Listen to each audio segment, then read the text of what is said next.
I'll come here. So this is like an in-rack cooling solution. So you have your IT rack basically fully fed with the IT servers, and then you need a cooling solution to take the heat away.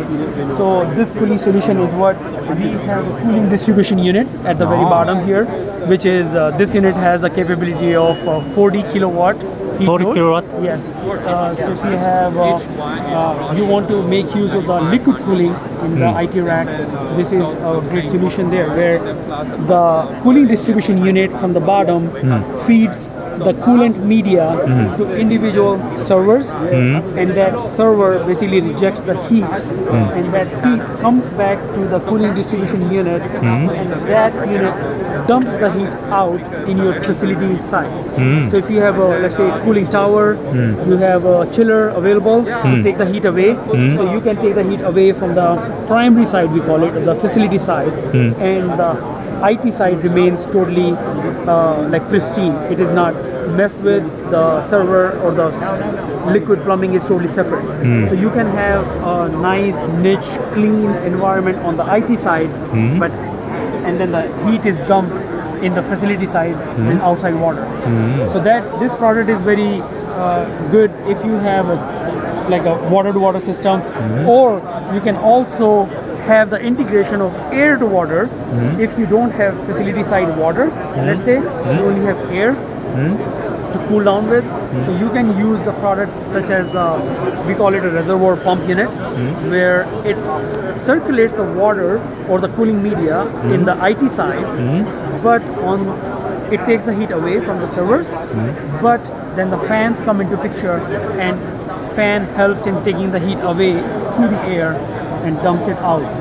This hot air could be managed through hot plenums or the hot aisles, so that the heat is just like not spread around. So there are a few solutions out there between air to liquid, there are air to air, and then there is air liquid to liquid as well. So there's a combination of the three. So compare with the liquid cooling system, your system is more cheaper or higher? How about cost installing? When we talk about cost has a lot of aspect to it. Cost has aspect of what kind of solution you have, what kind of heat load you have, and what kind of space you have. So when you have a liquid to liquid cooling system, this is a 100 kilowatt liquid to liquid cooling system. Think of the space. This is such a small thing, but it can take 100 kilowatt of heat away. If you need a 100 kilowatt heat rejection in an air system, you will have to have that kind of a unit kind of sitting in your space. So it just depends, what you are looking for. So the cost and the metrics kind of plays its part around it. So your company have two solutions, air cooling solution and liquid cooling solution. We have multiple solutions. We have air to air, we have air to liquid, we have liquid to liquid, and within these spans, and then we have immersion liquid, immersion as well. And then within this span, you can have multiple ranges or the capacity. Like this one is a 100 kilowatt. The unit right behind you is 800 kilowatt. 800 kilowatt. So this unit can take 800 kilowatt of heat away. This is an in-row cooling distribution system. You can have multiple of IT racks right next to it, and it can feed water or the cooling media to those IT racks, bring the heat back here and reject it here.